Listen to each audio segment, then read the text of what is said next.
I'm Cammie Deerking. A Cincinnati City Council member apologizes to the family of Kyle Plush after he told them that he would likely sue the city and no amount of money would bring back their son. Wendell Young made the comments at a hearing last night into problems at the 911 center.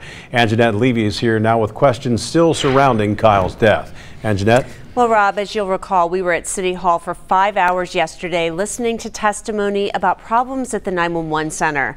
After all of that, there are still many questions about the breakdown in the police and 911 response for Kyle Plush last Tuesday. And I want to take this opportunity to apologize to the Plush family.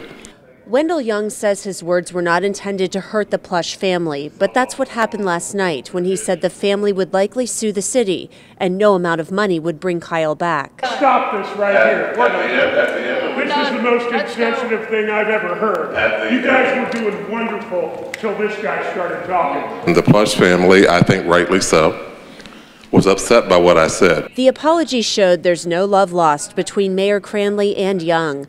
CRANLEY demanded Young apologize to Lee Tammy, a data analyst who believed there weren't enough dispatchers and call takers at the 911 center. And you grilled her on whether she was an HR expert or a police officer or a dispatcher or a 911 caller.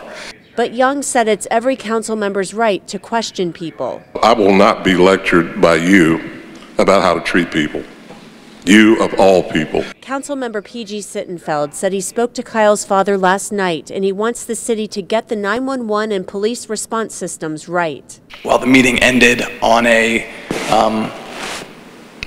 very disheartening and discouraging note for them, that they appreciated what they felt like was the committee's seriousness and respect for the incredible gravity of the situation that they're going through. Little, if any, new information was released about Kyle Plush's death during that hearing. Police Chief Elliot Isaacs said he didn't know if the officers who responded to the scene that day got out of their car to check vans for Kyle. I think they do know, and I think that they're waiting to give us a comprehensive report. I think they do know the answer to that question. You know, there are lots of questions that I still have that I hope that the investigation will bear out. And I think your common sense, as you're asking the question, I think you know the answer to that question. I contacted Cincinnati Police today and asked to speak with Chief Isaac to get the answer to that question about whether or not officers Brazil and Osborne got out of their cruiser that day. I never heard back from the police department. Chief Isaac said yesterday those officers will be interviewed.